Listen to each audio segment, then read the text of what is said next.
All right, you need to get up and leave right now. Yeah, ready. Officer, okay, yes, sir. I was having lunch. We literally just ordered. What's going on? I got complaints about you. You're disrupting the place. This is over. You're done here. Disrupting? We're sitting with our kids. We're not doing anything. Who complained? That's not your concern. Either you walk out on your own or this turns into an arrest situation. Members of the jury, have you reached a verdict?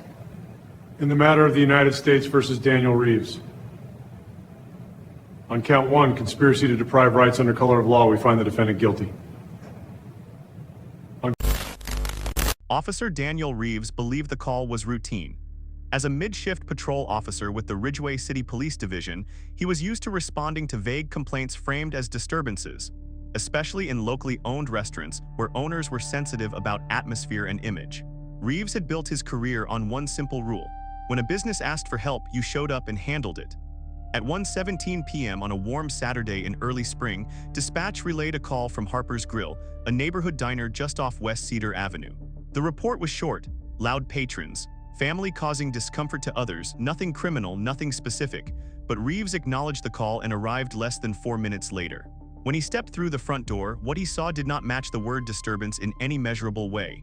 The dining room was calm, silverware clinked softly, a few families sat scattered across booths.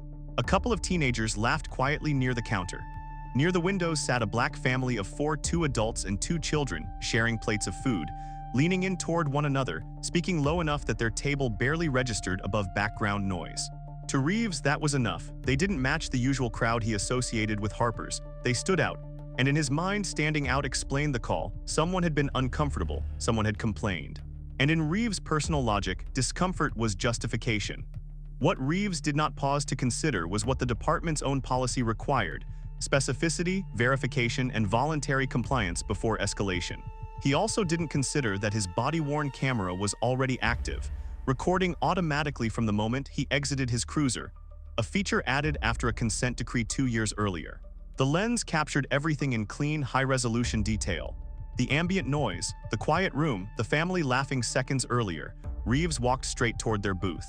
His posture shifted as he approached, shoulders squared, hand settling against his duty belt. The camera recorded the subtle change the nonverbal signal officers are trained to recognize as dominance. "You need to leave," he said flatly, loud enough for nearby tables to hear. The parents froze. The children stopped eating. The father looked up first, confusion crossing his face. He set his fork down slowly, palms visible. "Officer, we just ordered. We're having lunch. What's the issue?" Reeves didn't ask follow-up questions. He didn't scan the room again. He didn't speak to staff. "I've received complaints," he replied. "You're creating a disruption. You need to vacate the property." The camera microphone picked up the shift in the room, chairs moving, conversations stopping, a few phones quietly lifted from tables. "A disruption?" the mother asked, her voice tight but controlled. She glanced instinctively at her children. "We're sitting here with our kids. What exactly did we do?" Reeves didn't answer that. "That's not information you're entitled to," he said. "You can leave voluntarily or this becomes an enforcement issue." The children looked between their parents, confusion turning to fear. One of them slid closer to the booth wall, clutching a crayon-covered kids' menu. The body camera captured it all from Reeves' chest: the family's stillness, the lack of chaos, the absence of any behavior that matched the word disturbance. And yet Reeves stood there, unmoving, waiting for compliance. What he believed was a standard removal would soon raise a question no report could smooth over. If nothing unlawful was happening, why was an officer threatening arrest at all? Within 20 minutes of leaving Harper's Grill, Officer Daniel Reeves had already framed the narrative. Back in his patrol vehicle, he radioed dispatch to clear the call, marking it as resolved, subjects left without incident. The language was deliberate, neutral, clean, the kind of phrasing supervisors preferred because it didn't invite follow-up questions. By the end of his shift, Reeves completed the written incident report. According to the document, he had responded to a customer-generated disturbance complaint. He wrote that upon arrival, he observed a family engaged in behavior that multiple patrons found disruptive. No details were provided as to what that behavior was. No quotes, no descriptions, just the assertion. The report stated that Reeves advised the individuals of the complaint and explained the property owner's expectations. It concluded with a key sentence: "The parties voluntarily chose to leave after being informed of the issue. There was no mention of threats, no mention of children crying, no mention of demands for immediate compliance, no mention of the absence of any visible disturbance, and notably no mention that no manager or owner had confirmed the complaint. On paper, the incident looked routine, boring even. The kind of call that never makes it past a supervisor's cursory review. Reeves' sergeant approved the report the following morning without comment. From the department's perspective, the matter was closed. But that same afternoon, the family Reeves had removed sat in a very different room, a quiet living room, blinds drawn, television off. The parents replayed the moment over and over, not out loud but in fragments. The tone, the words, the way authority had been used without explanation, they weren't confused anymore, they were calculating. The mother, Elaine Porter, worked in compliance for a regional financial firm. Documentation was her profession. The father, Caleb Porter, was an electrical engineer who approached problems systematically. Neither of them believed in emotional reactions when evidence could be gathered. Elaine had noticed something during the confrontation, the small blinking indicator on Reeves' chest-mounted camera. That detail mattered. 2 days later, she filed a formal complaint with the Ridgeway City Police Division. The submission was restrained, factual, and specific. It did not accuse, it asked questions. Why were they removed without explanation? What constituted the alleged disturbance? Who made the complaint? Why were they threatened with arrest while seated quietly? Most importantly, the complaint explicitly requested preservation and review of all body camera footage related to the incident. That request triggered protocol. Internal Affairs could ignore vague grievances. They could dismiss misunderstandings. But once body camera footage was named directly, procedure required review. When the assigned investigator accessed Reeves' file, the metadata immediately stood out. Camera activation, ON duration, 14 minutes 22 seconds audio, clear, no reported malfunction, there was no missing footage. No technical ambiguity, no gap to explain away. As the investigator pressed play, the official version began to unravel within the first 30 seconds. The dining room was calm, no raised voices, no disruptive behavior. The video showed Reeves walking directly past several white patrons and approaching only one table, the Porter's table. The audio captured every word, not paraphrased, not summarized, but spoken in real time. The ultimatum. The refusal to explain, the escalation without cause. By the time the footage reached the moment Reeves referenced complaints, the investigator paused the video. There was still no evidence of a disturbance, no corroboration from staff, no warning issued before threats. The difference between the report and the recording was no longer subtle. It was structural. What Reeves had documented as a voluntary departure looked, on video, like coercion. And that raised a far more serious issue than a bad call. If the report was inaccurate, intentionally or not, then the problem wasn't judgment, it was truth. The question Internal Affairs now had to answer wasn't, did this officer make a mistake? It was why the official record needed to be rewritten at all. Internal Affairs did not open the case expecting misconduct. Lieutenant Sarah Caldwell, a 14-year veteran assigned to administrative investigations, approached Officer Daniel Reeves' file the same way she approached dozens of others every year, with the assumption that the complaint would dissolve under review. That assumption lasted less than 5 minutes. Caldwell began with the body camera footage, watching it first without sound. She focused on movement, positioning, and sequencing. Reeves entered Harper's grill and did not pause to assess the room. He did not speak to staff. He did not look for raised voices, disorder, or conflict. Instead, he walked directly past several occupied tables and approached only one booth, the Porter family's booth. When Caldwell rewound and watched again with audio, the problem sharpened. Reeves never articulated a specific violation. He never described behavior that constituted a disturbance. He escalated immediately, not from observation, but from assumption. His language moved quickly from instruction to ultimatum, bypassing every de-escalation step required by departmental policy. The phrase that caused Caldwell to stop the recording was simple: "That's not information you're entitled to." Departmental guidelines were explicit. When no immediate threat exists, officers must explain the nature of the complaint and allow voluntary compliance without coercion. Reeves had done neither. Caldwell pulled the dispatch logs next. The call had not come from Harper's Grill management. It originated from a personal mobile number classified as customer complaint. No name, no description of conduct. Just a single line entered by dispatch: patrons making others uncomfortable. Discomfort was not a legal standard. Caldwell interviewed the on-duty staff the following morning. The server assigned to the Porter family stated they had been polite, quiet, and had tipped in advance. The shift supervisor confirmed no one from management had requested police assistance. The owner had been in the kitchen at the time of the incident and was unaware police had been called until after the officer arrived. That meant Reeves had acted without business authorization. Caldwell then widened the scope. She requested Reeves' prior body camera activations tied to business disturbances over the previous 3 years. The data analyst flagged something unusual almost immediately. Out of 58 such calls, Reeves had activated his camera in 49. Of those 49 recordings, 41 involved individuals who were not white. In the remaining 9 cases, all of which later resulted in citizen complaints, the camera had not been activated at all. Policy violations were one thing, patterns were another. Caldwell reviewed 3 additional clips at random. The structure was identical. Reeves arrived. He approached only the reported individuals. He cited vague complaints. He threatened removal or arrest. The report afterward always described the departure as voluntary. The language repeated. The method did not vary. By the end of the week, Caldwell no longer viewed the Harper's Grill incident as an isolated lapse in judgment.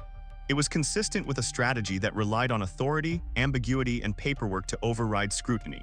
Then the city attorney's office forwarded a notice. The Porter family had retained counsel. The letter alleged racial discrimination, unlawful detention, and abuse of authority. It formally requested preservation of all evidence and warned of impending federal review if the matter was not addressed transparently. That changed the stakes. Internal affairs could discipline an officer quietly. Civil litigation could not be contained.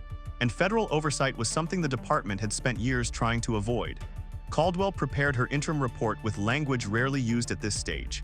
Preliminary findings indicate credible evidence of selective enforcement and coercive removal absent lawful basis. Once that sentence existed on paper, the department's options narrowed. The case was no longer about whether Reeves had followed procedure. It was about whether procedure had been used as cover. And that was a question no report could erase. By the time Lieutenant Sarah Caldwell submitted her interim findings, the matter had already outgrown internal affairs. The department placed Officer Daniel Reeves on administrative leave pending further review. Officially, it was described as a temporary reassignment. Unofficially, everyone understood what it meant. Reeves was pulled from patrol, his badge and firearm logged into evidence control, his access to departmental systems restricted. He was instructed not to discuss the case with anyone outside his legal counsel. That instruction came too late. Within 48 hours of the complaint becoming public record, a short cell phone video appeared online. It was grainy, shot from across the dining room at Harper's Grill, but the audio was unmistakable. Reeves' voice, the ultimatum, the children crying quietly in the background, the clip spread quickly. Local media picked it up first, framing it as a disputed removal. Then national outlets began asking questions the department could not answer cleanly. Why was a family removed without explanation? Why did the officer's report omit key details? Why did the video contradict the written narrative so completely? The city issued a brief statement affirming its commitment to fairness and promising a thorough review. Behind closed doors, the tone was very different. The city attorney convened an emergency meeting with police leadership. The concern was no longer public relations, it was liability. The Porter family's attorneys had formally notified the city of their intent to file a federal civil rights lawsuit. The claims included unlawful seizure, racial discrimination, and retaliation through threat of arrest. Those allegations triggered mandatory reporting to the Department of Justice. Once the DOJ was notified, the case was no longer local. Federal civil rights attorneys requested access to Reeves' body camera footage, dispatch records, and supervisory communications. They did not limit their request to the Harper's Grill incident. They asked for everything related to business removals over a 4-year period. The scope widened again. Internal emails surfaced during the document review. In one exchange, Reeves had asked a supervising sergeant how to handle repeated complaints from patrons about certain types of customers affecting restaurant atmosphere. The response was brief: use discretion. If the business wants help maintaining order, support them within policy. There was no clarification, no warning, no instruction to verify bias-driven complaints. That ambiguity mattered. As the investigation expanded, additional complaints resurfaced, some previously dismissed, others never formally filed. Individuals from different neighborhoods described similar encounters. Same language, same pressure, same outcome. Leave now or be arrested. Several business owners confirmed they had never asked Reeves to remove anyone. They assumed the officer was acting independently. The pattern was no longer theoretical. The police chief authorized an external audit. An independent civilian review board was granted temporary access to body camera archives and complaint histories. What they found aligned with Caldwell's early assessment: selective enforcement, inconsistent camera activation, and reports that minimized or omitted coercive tactics. Reeves, through his attorney, denied wrongdoing. He maintained that he acted in good faith based on complaints received and accused the department of abandoning him under public pressure. But the evidence did not argue, it accumulated. What began as a single lunch interruption had now triggered federal oversight, exposed supervisory failures, and placed the department under scrutiny it could not control. And the most damaging evidence had not come from witnesses or speculation. It came from Reeves' own camera. The same device meant to document lawful policing had quietly recorded a pattern no one could now ignore. The case was no longer about one family. It was about whether the system itself had allowed this to happen repeatedly. The turning point did not come from another complaint. It came from data. As federal civil rights attorneys reviewed 4 years of Officer Daniel Reeves' activity, analysts began mapping his calls against departmental averages. The results were impossible to dismiss as coincidence. Reeves had responded to 92 calls classified as business disturbances. That alone was not unusual. What followed was, in 71 of those incidents, the individuals Reeves confronted were people of color. In 48 cases, no business owner or manager had requested police involvement. And in 13 encounters that later generated citizen complaints, Reeves' body camera had not been activated despite policy requiring it. The pattern was mathematical. Prosecutors reconstructed Reeves' decision-making sequence using footage, reports, and dispatch audio. It was consistent every time. A vague complaint, immediate assumption of fault, direct confrontation. Escalation through threat of arrest, paperwork describing compliance as voluntary. The system worked because it relied on silence. Until it didn't. The most damaging discovery surfaced during a forensic review of departmental emails. Buried in an archived exchange was a message Reeves had sent 18 months before the Harper's Grill incident. He asked his supervisor how aggressively officers should respond to calls from regular patrons who felt pushed out by changes in neighborhood clientele. The response was short and non-committal. Handle it case by case. If businesses want help maintaining atmosphere, you have discretion. Federal prosecutors interpreted that message differently. To them, it was evidence of tacit approval. Not an order, but permission. Enough ambiguity for selective enforcement to thrive without being explicitly documented. When agents interviewed Reeves' sergeant under oath, the answers tightened the noose. The supervisor admitted he was aware of repeated complaints involving Reeves. He admitted he had never disciplined him. And he admitted that business disturbance calls were rarely scrutinized unless video forced the issue. That admission shifted the case. The investigation was no longer focused solely on Reeves. It now included supervisory failure and institutional tolerance. Prosecutors added conspiracy charges, arguing that Reeves had not acted in isolation, but within a system that enabled discriminatory outcomes while shielding itself behind procedure. Reeves was arrested 6 months after the diner incident. The arrest was quiet, no press conference, no spectacle. He was taken into custody on federal charges including deprivation of rights under color of law and conspiracy to violate civil rights. When the case went to trial, the government did not rely on emotional testimony alone. They relied on footage. Jurors watched Harper's Grill from Reeves' perspective. They saw a peaceful dining room. They heard the ultimatum. They watched children recoil as authority was used without cause. Then they watched 17 more clips, different locations, different families, same script. The defense argued Reeves was responding to complaints in good faith. But the body camera footage showed no investigation, no verification, no attempt to resolve anything except presence. By the end of the second week, the narrative collapsed. Reeves had believed his authority would protect him. That paperwork would outpace memory. That ambiguity would shield intent. Instead, his own camera documented a pattern so precise it required no interpretation. What prosecutors presented was not one bad decision. It was a method.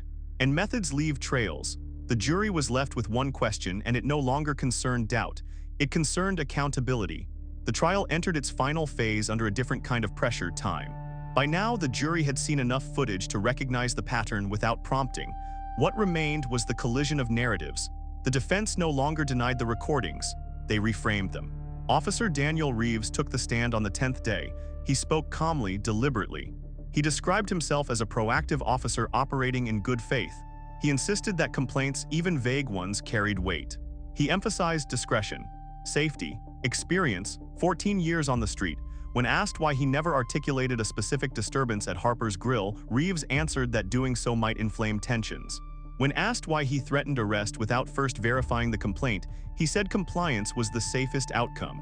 When asked why his report omitted critical details, he said reports were summaries, not transcripts. Then the prosecution began cross-examination. They didn't argue tone, they didn't argue intent, they argued sequence. Federal prosecutor Alina Walsh walked Reeves through the video frame by frame. She asked him to identify the moment he observed unlawful behavior. He could not. She asked him to point out the threat that justified escalation. There was none. She then introduced a timeline overlay body camera footage synchronized with dispatch logs, policy manuals, and Reeves' own reports. The contradiction was undeniable. Walsh asked Reeves why, in 13 separate incidents involving complaints from people of color, his camera had not been activated. Reeves claimed equipment issues. Walsh presented maintenance records showing no reported malfunctions. She asked why white patrons in similar situations were warned while minorities were removed. Reeves said each case was different. Walsh showed near-identical transcripts. The courtroom went quiet. The final collision came with supervisory testimony. Reeves' sergeant, now a cooperating witness, admitted under oath that complaints involving Reeves were handled internally and that business disturbance calls were rarely challenged if the officer claimed discretion. That testimony erased the last buffer. The defense attempted to pivot, arguing systemic failure rather than individual guilt, but that argument cut the wrong way. Prosecutors had already anticipated it. They welcomed it. Because systemic failure did not absolve Reeves, it explained him. In closing arguments, the government did not describe Reeves as malicious. They described him as enabled. An officer who learned that vague complaints could justify force, that paperwork could erase coercion, and that silence protected patterns. They reminded the jury that civil rights violations do not require slurs or violence. They require authority used selectively.